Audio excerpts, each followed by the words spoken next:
Hello and welcome to Property Question Time. I'm Stephen Galpin and this is the show where you can have your property related questions answered by our team of experts. And joining me today for the first time is Milesh Lakhani, CEO of Revive Property Limited. Welcome to you, Milesh. Thank you.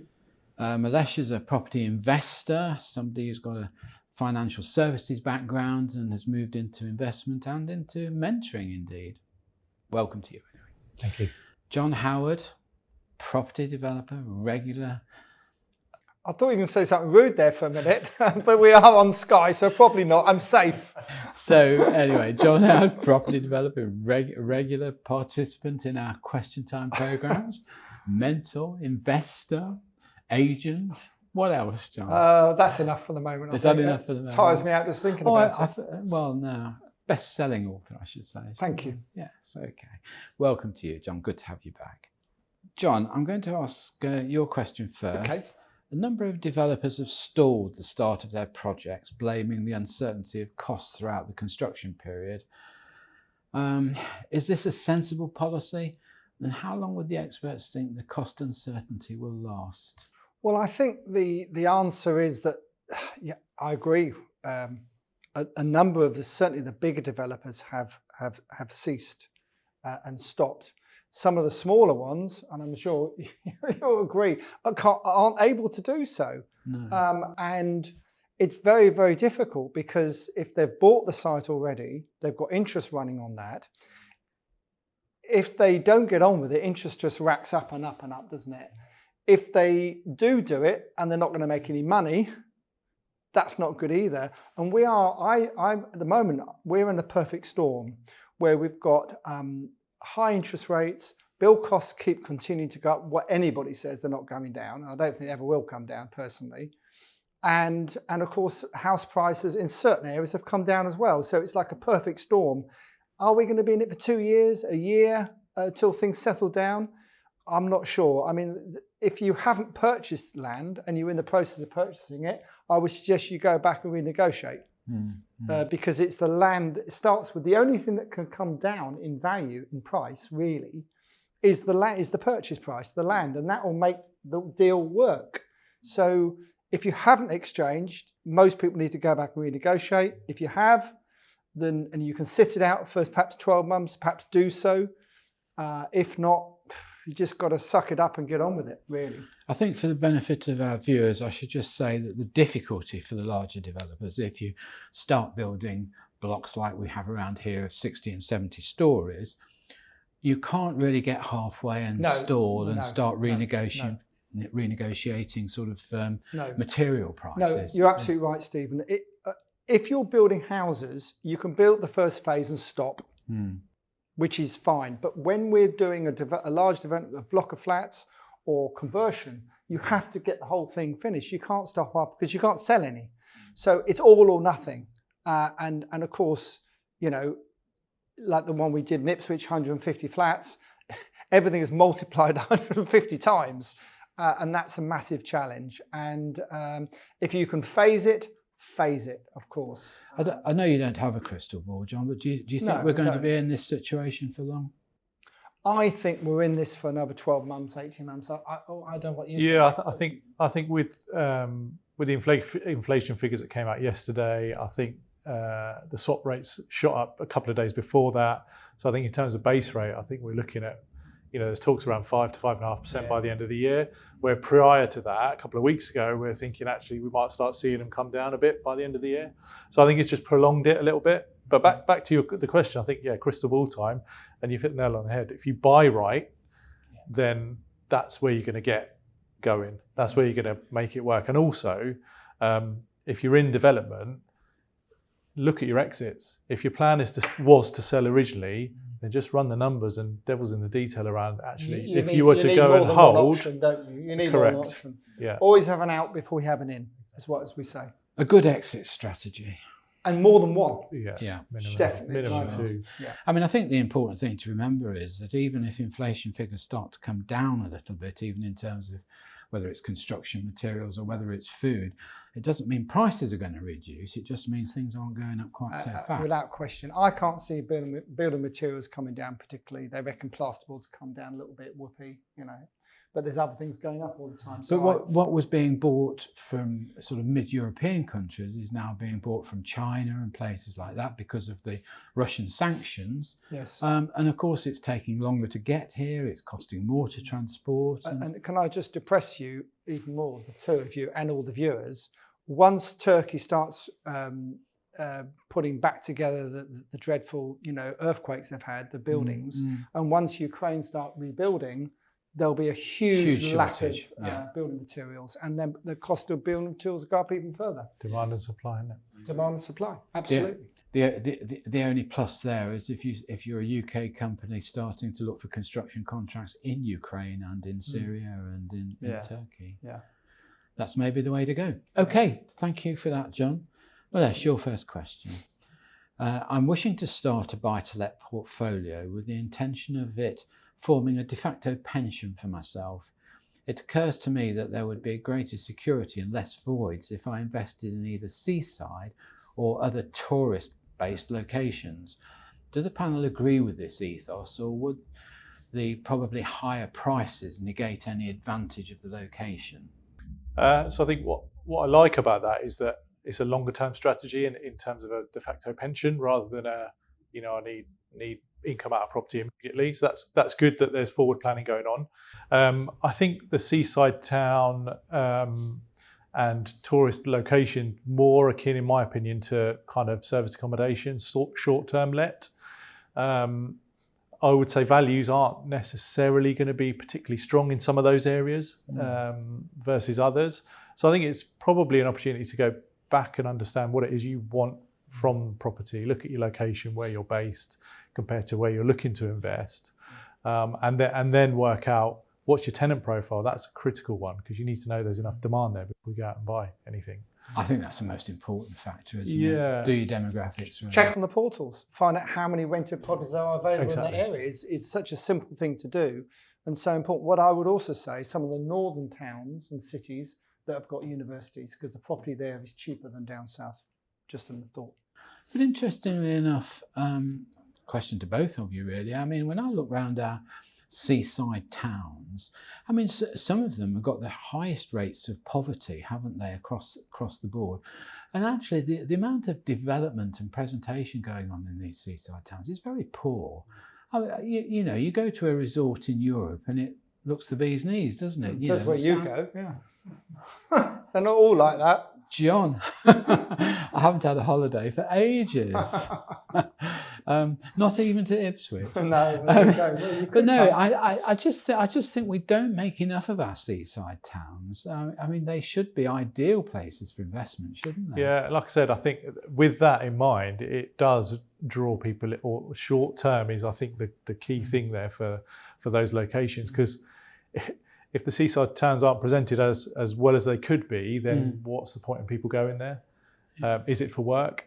Likely so. And therefore your profile of tenant is going to be somebody who's going to be wanting to be there for a short term, i.e. a room in a HMO, for example, or a contractor who's being paid for by work. It can also be seasonal, can't it, in seaside? But what I would say is, don't forget the government have put £25 million.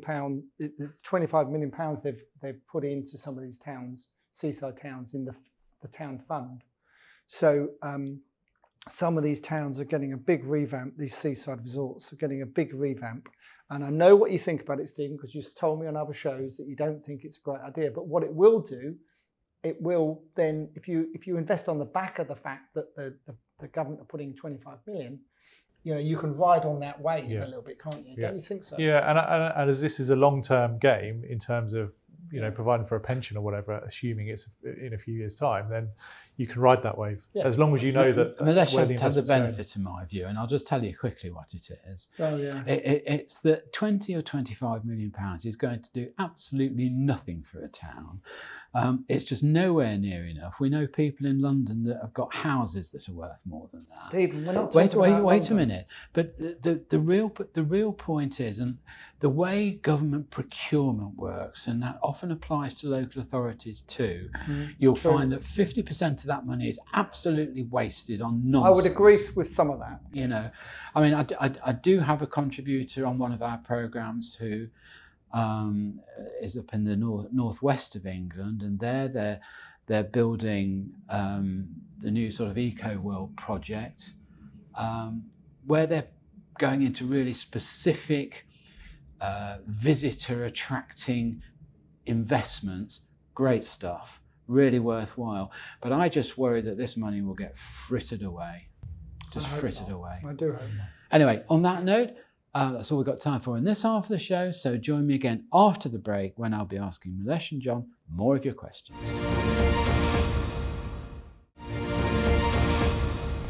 Hello and welcome back to part 2 of Property Question Time. I'm Stephen Galpin and I'm with Milesh Lakhani and John Howard. John, your second question. Do the experts think that a nationally agreed standard of starter home or with similar architectural features and specifications could help towards hitting necessary housing target numbers? I'm thinking that developers could simply apply or tender to build such projects in less expensive areas of the country. So in other words, it'd become a tender job. There's an opportunity here to build 50 starter homes. Who wants to tender for it? What a load of rubbish. I'm not sure who brought that, who sent that question, and I apologise for being rude to them, but honestly, you've only got to look at all the council houses in the UK that all look the same, or even some of the major house builders that all look the same. Even now, I don't think we need that. What we need is to be able to build a lot more houses than we are doing so, and we need the planning system to be sorted out and changed so that we can deliver more houses to the UK across the board, especially in the northern areas where everyone wants to live down south. Well, not everyone. A lot of people want to live down south. Some in London, of course. But we need to incentivise people to live up north because there's lots of space up north. Housing is cheaper, land is cheaper, and it makes far more sense. And then why would you want everything looking the same? It's like Soviet Russia or somewhere like that you're talking about. I mean, but John, you want them to have some character. Surely these houses. I think if you were to talk to young people today and said, do you want an affordable home to buy or do you want something with a lot of character? I think I know which one they'd be answering. I think they can have both. Do you? I really do. And okay, putting character in a building can cost money. I accept that. But why would anyone want something looking the same as everyone else? I really don't think it makes any difference. Because it would have economies of scale, wouldn't it? You'd have a cheaper build process. You'd have a standardised build process. You would know that people are getting, even at the bottom end of the scale, a home that's well built, well insulated. But that's what they're getting now. I'm not sure they are, John. That's what they're getting now. The affordability is the problem, isn't it? Surely. It sounds to me like it's more something for a construction firm to go in and tender on, because if they're tendering for the land, they're the ones doing the doing. Well, no, so I think the land ought to be provided. I think the local authorities will say, here's a lump of land. We want 50, 100, 200 starter homes here.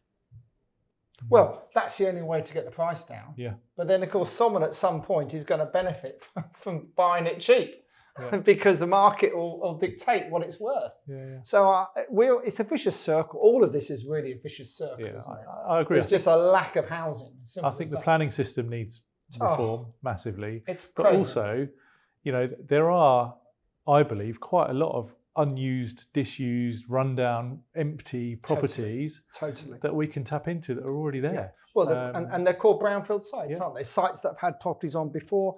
I buy quite a few of those, knock them down, tidy them up, get planning, and sell them to house builders. And it's there are risks involved because of land contamination, things like that, and that's what's holding back a lot of the brownfield sites at the moment. But certainly, there's lots more this government could do, or a new government, of course, in the future. Right. Well, John, I know you're an avid supporter of this government. I am. But they just haven't achieved, have they? And on top of which, they've now dropped all targets. Well, there's no So point having targets, Stephen, if you can't reach them. Because we've had COVID, we've had this, we've had that. The target was 300,000. 300,000 houses isn't enough. It needs to be 500,000 houses. They're building this year roughly 150, 160,000. But that's a knock-on from COVID and everything else. But you even talk about immigration. I mean, what are your government spending today? They're spending 7 million quid a day on housing people in hotels. So 7 million. He doesn't mind that. 7 million quid a day. If I owned hotels, I wouldn't mind at all. Let's tell you. For 7 million quid a day, you could build 4,000 affordable homes a week. But nothing is as simple as that. Wait a minute, John. You could build 4,000 homes a week. That's 16,000 a month for the same price as you're paying out for these hotels. They could temporarily use those houses and then put them straight into the market for first timers. Nobody in government, to me, seems to be thinking, with the wider picture in mind. But they're not property people, Stephen. Well, no, they're not property people. We've had 12 property. We've had 12 housing ministers in 12 years. John, including yourself, there are enough talented property individuals in this country to put together a think tank and get these ideas right. But the government just don't seem to want to do it. Stephen, I was part of one a while ago, and we gave some recommendations. Nothing was taken up at all, and you just go around in circles. Crazy. I think it's just too much of a short-term view. Like governments look at stuff over a 5-year period. Well, they've got to win an election. 4 years. They've got to win an election, haven't they? Yeah. So that's part of it. But also, don't forget this year, or last year and this year, these big house builders are building a lot less houses because they've built to order and they're not selling them, so they're not building them. So that's another problem. But again, that comes. I mean, you will know this, Milesh. You've been in financial services. If builders know that their customers can afford to buy the product, they'll build as many as you want.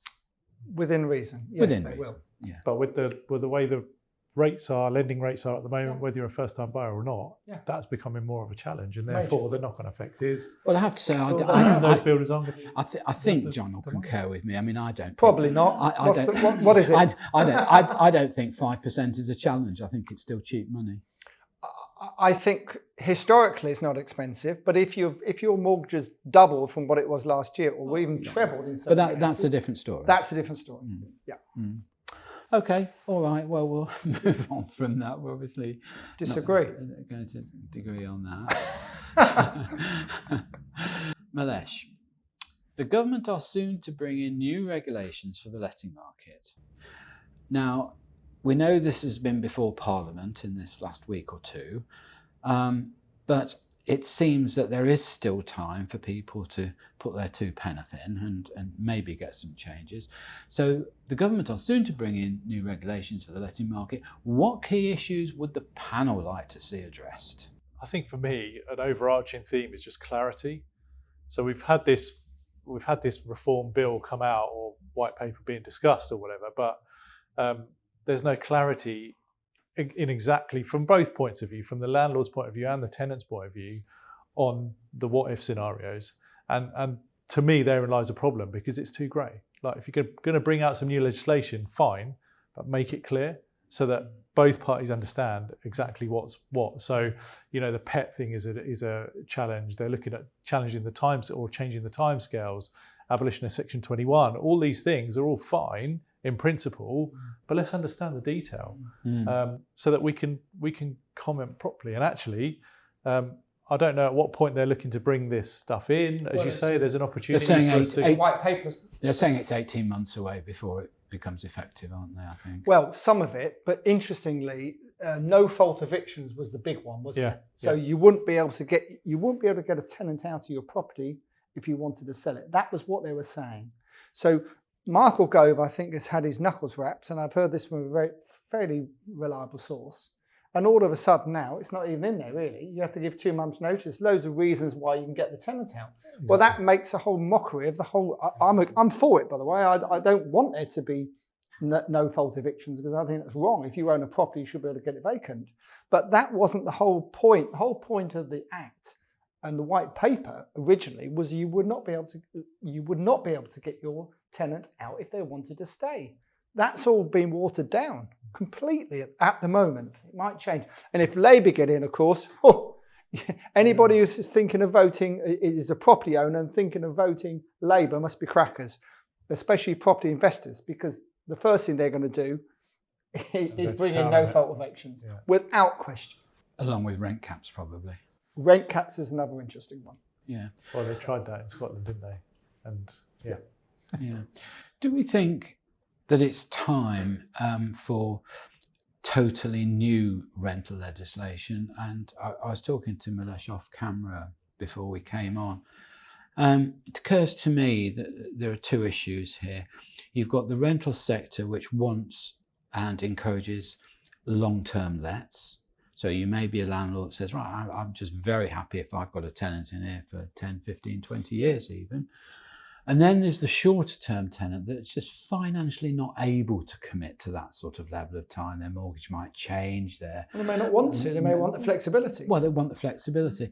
So I wonder if we need to create a sort of two-tier option here. You know, you specify yourself, you go into the market as a long-term landlord or a short-term landlord. Yeah, that's interesting. I think that's the most sensible thing you've said all show, to be honest with you, Steve. And that to me makes a lot of sense. What do you think? Well, I think as long as there's a clear process of going between one to the other. Yes. Because circumstances change. Yeah. And so if you've signed up to this long-term option, then something changes whereby you need to go to the short term. Then as long as there's clarity, you sign a 5-year lease, not a 1-year lease. I just can't get the logic or even the morality behind two people signing a 6 or 12-month lease, and it's suddenly turning into effectively a forever lease. I just don't get it. Well, I don't. I think that was the intention of Michael Gove's intention. But I think what's happened is that's been watered down. That's what I've been told from a very reliable source in government, and that makes sense to me. Looking at the again on the pet thing, John. I mean, I've said this before on the programme. So fine, the obligation on the landlord. He doesn't like pets, by the way. No, the obligation. Well, I just think in certain properties, John, it's totally unsuitable to have a pet. Look out, especially where you live. Look out of the window here at these glass boxes that are being built. You can see pets pouring at the window, trying to get out, trying to get some fresh air. It's not right. No. But you know, the real point is that the Act now says that the obligation is on the landlord to consider it. Well, I would just say, I've considered but it. But that wasn't the case. That they originally said you will have to allow pets. That's all been watered down. Yeah. Okay. Well, that's all we've got time for. So, Milesh Lakhani, CEO of Revive Property Limited. Thank you very much for coming on. Thank you both. Been good to have you. Good fun. Okay, and John Howard, thank you once again for appearing on our show. Good to see you. I'm Stephen Galpin. Join me again next time on Property Question Time.